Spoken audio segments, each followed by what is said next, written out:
Assalamualaikum warahmatullahi wabarakatuh. Nama saya Hafiza dari Teknik Elektro 2019.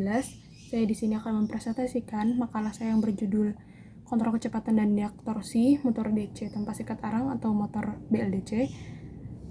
Untuk makalah sebagai makalah saya pada tugas besar mata kuliah mesin searah. Dalam kurun waktu beberapa dekade terakhir ini, banyak penggunaan energi listrik yang mendorong perkembangan dan mesin-mesin listrik dengan cara konvensional maupun secara modern. Penekanan efisiensi dari energi juga menjadi poin penting dalam perkembangan mesin listrik.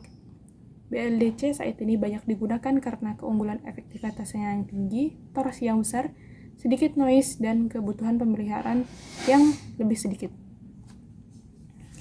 Namun begitu masih ada masalah yang muncul pada motor BLDC, yaitu kontrol kecepatan dan juga kualitas daya yang dihasilkan, sehingga aplikasi motor BLDC masih terhambat perkembangannya. Maka dari itu, pada makalah ini saya akan memberikan penjelasan apa itu BLDC, dan yang kedua adalah memberikan penjelasan mengenai desain BLDC atau desain kontrol kecepatan BLDC agar mencapai kecepatan maksimal berdasarkan makalah jurnal dan penelitian yang sudah ada. Dan yang terakhir saya akan menjelaskan penerapan atau aplikasi dari BLDC dan juga dari motor DC.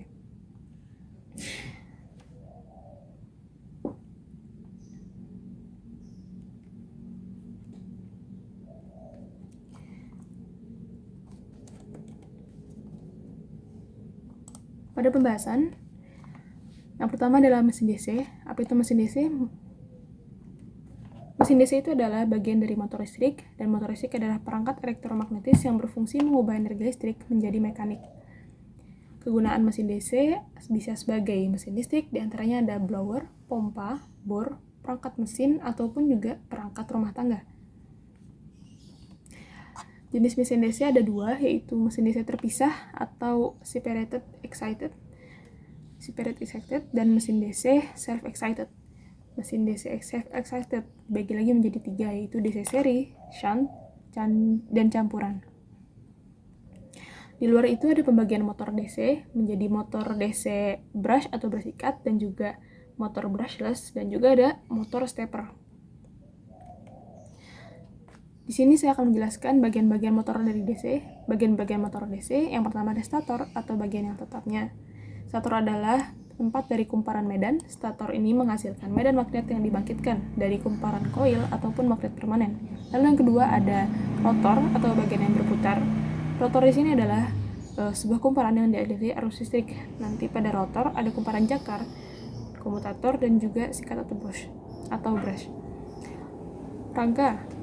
Yang ketiga adalah rangka. Rangka adalah tempat dari sebagian besar mesin pada mesin DC, dan rangkanya juga berfungsi untuk melindungi sebagian bagian dari mesin. Selain itu, rangka mesin akan mengalirkan flux magnet dari kutub-kutub medan. Lalu yang keempat ada kutub. Kutub di sini adalah kalau pada motor nanti akan dilihatkan kawat tembaga ke inti kutub, dan kutub berfungsi menghasilkan flux magnet. Yang kelima ada komutator. Komutator terdiri dari beberapa segmen-segmen tembaga yang bentuknya itu lempengan dan disusun ke dalam silinder pada poros-poros. Tiap komutator dilapisi bahan isolasi berupa mika. Untuk mendapatkan arus searah yang konstan, komutator akan dibutuhkan dalam jumlah yang lebih banyak. Jadi misalnya mesinnya lebih besar, maka komutatornya harus butuh lebih besar. Lalu yang keenam ada sikat. Sikat di sini atau brush adalah bagian yang tidak bergerak pada motor dan berfungsi sebagai jembatan arus menuju jangkar. Sikat dibuat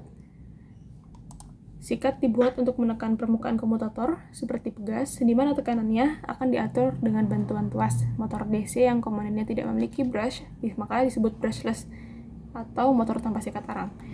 Lalu yang ketujuh ada kumparan medan. Kumparan medan terdiri dari susunan konduktor yang dibelitkan pada inti. Konduktor terbuat dari bahan dasar kawat tembaga dan berbentuk bulat, dan kumparan medan berfungsi menghasilkan flux pada kumparan. Yang kedelapan ada jangkar. Inti jangkar ini berbentuk silinder, dan pada permukaannya terdapat alur-alur bak melilingkan kumparan jangkar yang akan menimbulkan gel induksi.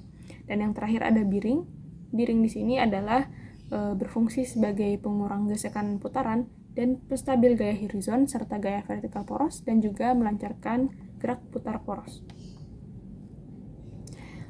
Kita masuk ke pembahasan selanjutnya, yaitu prinsip kerja motor DC dan apa itu motor bel DC. Pada motor DC, sikat selalu bergesekan dengan komutator dalam kecepatan tinggi, sehingga sikat motor atau brushnya akan kesulitan menjaga kontaknya. Ini akan mengakibatkan sikat oleng dan membuat jeda pada permukaan komutator, sehingga nanti akan muncul percikan api. Nah, karena ini, motor DC sering menghasilkan noise dan kecepatan motor menjadi terbatas karena untuk mengatasi percikan api dari sikat tadi. Dan kecepatan maksimum motor biasanya tidak tercapai. Selain itu, sikat pada motor DC sering aus dan perlu rutin diganti atau banyak memerlukan biaya perawatan. Dan komutator motor juga memerlukan pemeliharaan yang rutin. Karena permasalahan ini, maka ditemukanlah motor brushless atau motor BLDC. Kita lanjut pada motor BLDC. Motor BLDC ini terdiri dari tiga bagian ya, stator, armatur, dan windings, dan sepasang magnet pole permanen yang ada pada rotor. Motor BLDC sendiri sudah umum dipakai di dunia industri karena dinilai lebih menguntungkan. Keuntungan motor BLDC dibandingkan motor DC adalah yang pertama adalah efisiensi yang tinggi, umur mesin yang lebih lama, noise yang lebih kecil, ukuran yang lebih padat, dan juga biaya produksi serta pemeliharaan yang rendah. Pada motor DC, rotor yang terdiri dari magnet permanen digerakkan oleh gaya magnet pada berikan stator. Jika pada brush DC, motor menggunakan sikat dan komutator untuk switching arus. Nah, pada motor BLDC ini, yang digunakan untuk switching arus itu adalah sensor dan rangkaian elektronik. Dan perkembangan motor BLDC ini banyak dipengaruhi oleh teknologi semikonduktor dan perangkat periferal lainnya. Jadi, karena pada BLDC ini, kontrol switching arus itu menggunakan sensor dan rangkaian elektronik, maka nanti akan kita bahas lebih banyak mengenai alternatif-alternatif yang ada dan inovasi yang dilakukan oleh penelitian-penelitian.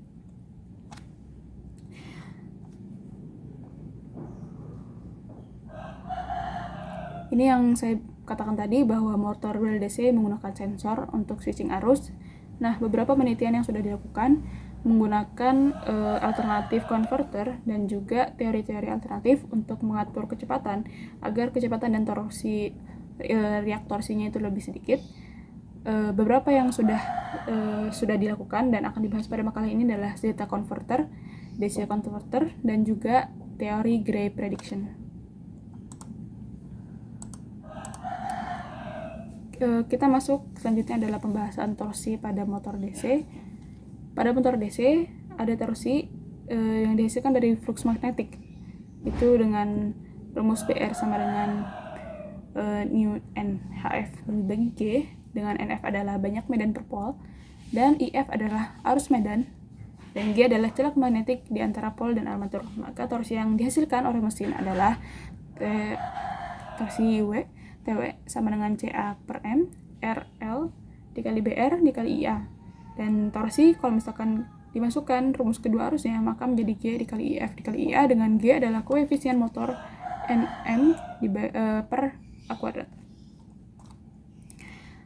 Lalu ada gaya gerak listrik pada motor DC. GGL adalah gaya listrik yang ditemukan saat motor DC bergerak dipengaruhi torsi, atau GGL ini biasa disebut EMF counter dari konduktor, dan konduktor dari jangkar memotong medan magnet sehingga menimbulkan tegangan induksi. Penurunan rumus untuk tegangan induksi pada motor DC adalah sebagai berikut, dari E sama dengan BLF, dengan E adalah tegangan terinduksi botang konduktor, dan jika mesin berputar maka menjadi E sama dengan CNP. Nah, hukum Lorentz pada konduktor yang dialiri arus ini adalah F sama dengan BIL, maka F ini adalah gayanya. Pembahasan selanjutnya adalah permasalahan mengenai kontrol kecepatan pada motor BLDC. Pada sebuah jurnal dan penelitian yang ditulis oleh Balatkar tahun 2008 menyatakan bahwa hasil penelitian dari variasi torque ripple pada motor BLDC, dan penelitian ini dibuat dengan membandingkan fasa pada arus komutator yang diubah-ubah dengan pasanya diubah menjadi 120 dan 180. Jika pasa bernilai 180, maka saat switching mode pada kecepatan tinggi, torque ripple-nya kecil dan losses-nya sedikit serta efisiensinya besar, tapi tidak berlaku saat low speed yaitu dan ketika fasenya 120. Maka analisis ini penulis menyarankan untuk membuat sirkuit atau skema switching yang memadai operasi dari kode pasar karena agar tercapai efektivitasnya yang tinggi. Jadi karena pada fase 180 dan pada high speed torque ripple kecil, tapi ternyata saat low speed torque ripple yang dialami oleh dari BLDC ini sangat besar gitu, membesar seperti yang ada di grafik ini.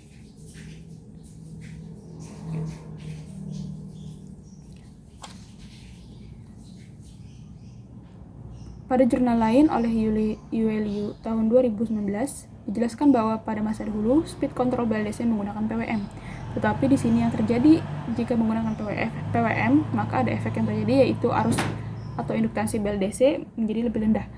Jika induktansi BLDC rendah, maka ketika inverter memotong pada frekuensi rendah, arus pada induktor akan berubah dengan cepat sehingga terjadi jera arus dan gelombang arus menjadi lemah. Ini juga yang menghasilkan torsi ripple pada BLDC motor. Nah, di sini ada skema dari pemakaian DC-DC converter sebagai kontrol speed pada DC motor. Saat ini BLDC banyak menggunakan buck converter untuk pengaturan kecepatan, tetapi buck converter sendiri memiliki beberapa kekurangan yang menyebabkan pembatasan dan pada beberapa aplikasi motor. Untuk mengatasi hal ini, frekuensi harus dinaikkan, di mana rugi-rugi akan ikut naik dan bisa menyebabkan kegagalan pada motor. Saat ini BLDC menggunakan buck converter. Di sini ada rangkaiannya ya, buck converter pada DC motor yang tadi itu. Dan selain buck converter ada juga konverter lain yang digunakan, yaitu seperti CP converter, non-isolated zeta flyback converter, dan Lua converter untuk mengkontrol voltase dari DC motor. Dalam jurnalnya, Yueli juga mengajukan sebuah rancangan konverter DC 3 level yang dapat dipakai sebagai kontrol speed pada BLDC motor. Nah, di sini gambarnya adalah bentuk rangkaian dari DC converter 3 level, dan konverter DC ini akan ditunjang oleh inverter 3 fasa yang akan menyala berdasarkan logika komutasi mengikuti komutasi dari motor. Pada skema ini tidak digunakan modulasi PWM untuk menghindari terjadinya reaktorsi dan arus fasa diskontinu. Selanjutnya ada penurunan rumus pada DC-DC converter tadi. Yang pertama adalah duty cycle dari DC converter dengan rumusnya adalah D sama dengan V over Vm, dan induktansi dari persamaan koefisien reversible adalah delta I. IFH sama dengan 2IO dikali R dikali C dikali RC persen RC, dan LF sama dengan Vm minus VO. Dan peak to peak voltage ripple-nya adalah Vc, dan kapasitansi converter adalah CF, dengan CB adalah 1 TS dikali setengah delta Vc. Sebuah aspek penting saat merancang konverter ini adalah perhitungan akan induktansi dan kapasitansi yang dibutuhkan oleh motor DC haruslah cukup besar untuk menekan ripple. Ini sekaligus memperhitungkan dari karakter dinamis konverter tersebut. Dari jurnalnya, Yueli menjabarkan beberapa parameter perhitungan untuk perancangan konverter pada BLDC motor sebagai rumus-rumus yang ada di atas ini. Hasil penelitian yang dilakukan oleh peneliti mengenai konverter DC 3 level di gambar A adalah hasil pada arus steady state dan dengan buck converter, dan pada gambar B itu ada menggunakan 3 level DC converter dengan keadaan steady state, dan bisa dilihat bahwa pada buck converter ripple-nya lebih banyak. Di sini juga ada gambar A. Ini adalah gambar hasil torque ripple atau reaktorsinya pada simulasi steady state, di mana buck converter reaktorsinya lebih besar, dan untuk 3 level DC converter itu lebih kecil. Jurnal lain yang membahas mengenai kontrol kecepatan adalah jurnal dari Archaria tahun 2020. Dia melakukan penelitian control speed BLDC menggunakan zeta converter seperti yang ada di gambar sebelah ini, dan zeta converter ini berfungsi memperbaiki kualitas daya dari motor BLDC sekaligus untuk mengurangi reaktorsi dan juga mengurangi losses dari motor BLDC. Konverter ini diberi input sumber 227 volt dan sumber arus AC dibuat searah menjadi DC dengan dioda bridge rectifier. Untuk diagram blok dari simulasi ini ada di gambar di bawah ini.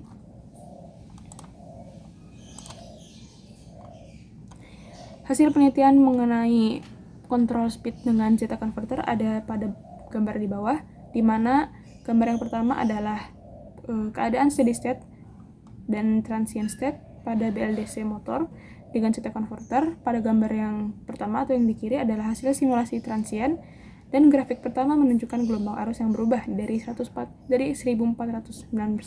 menuju 1501 farad per second, dan gelombang IMF juga terlihat berubah pada grafiknya, grafik ketiga. Dan grafik keempat menunjukkan gelombang BLDC motor senilai 5 Nm.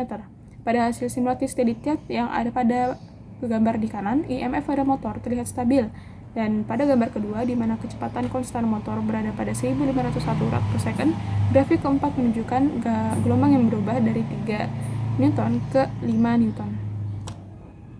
Selanjutnya ada teori lain, penelitian lain mengenai penerapan teori Gray sebagai sistem kontrol pada BLDC motor, di mana teori Gray ini adalah sebuah cara riset yang digunakan untuk sistem yang kecukupan datanya itu kurang. Teori Gray ini tidak membutuhkan hukum distribusi sehingga menjadi keuntungan untuk parameter internal dan gangguan beban pada motor yang biasanya variasi nilainya itu tidak diketahui. Maka sebuah penelitian dilakukan untuk sistem kontrol pada BLDC ini dengan Gray Predictor atau GM 1,2 Predictor. Hasil simulasi menggunakan MATLAB untuk kontrol kecepatan motor BLDC ini pada grafik A menunjukkan hasil respon kecepatan kurva, di mana pada kondisi yang berbeda, beban diubah menjadi 0,4 dari 0 dalam 0,1 detik. Grafik B di bawah ini menunjukkan bahwa kontrol PI dan Gray Prediction lebih baik daripada PI tradisional, di mana respon dinamis dari kontrol Gray memiliki waktu overshoot yang lebih sedikit. Lalu di gambar di bawah ini adalah grafik respon kecepatan, di mana respon kecepatan dengan perubahan parameter R per minute, di mana motor dijalankan dengan resistensi stator dan inersia stator yang lebih besar dari 50% secara serentak. Hasil simulasi kontrol kecepatan pada motor BLDC dan GM12 ini dibuktikan dapat mengompensasi efek dari parameter tak pasti yang mempengaruhi kontrol sistem, di mana hasil simulasi menunjukkan akurasi yang lebih tinggi, overshoot yang lebih rendah, pengakuan kuat, dan bisa mencapai skema kontrol seperti diagram yang diberikan.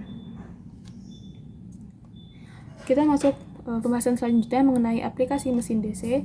Yang pertama adalah motor DC yang digunakan sebagai tabung pada alat industri otomatis berupa alat pengepres bakluk jamur atau media tanam jamur. Di sini adalah penelitian yang dibuat oleh Kiki Aprilia tahun 2016, di mana motor DC ini dikombinasikan dengan sensor Arduino Uno, sensor proximity, dan juga alat pengepres jamur, dan rancangan beserta diagram aliran dari rancangan tersebut adalah seperti ini. Lalu ada menggunakan motor DC sebagai sepeda listrik, di mana pada sebuah penelitian dari Korea atau DKK memberikan inovasi menggunakan motor BLDC untuk sepeda listrik. Sepeda listrik sendiri adalah sebuah sepeda tradisional yang dikembangkan dan dioperasikan menggunakan baterai dengan biaya perawatan yang lebih rendah dan juga emisi yang lebih sedikit dibandingkan kendaraan bermotor. Sepeda listrik direncanakan akan menjadi transportasi pengganti yang baik untuk kendaraan bermotor karena dinilai lebih ramah lingkungan serta efisien.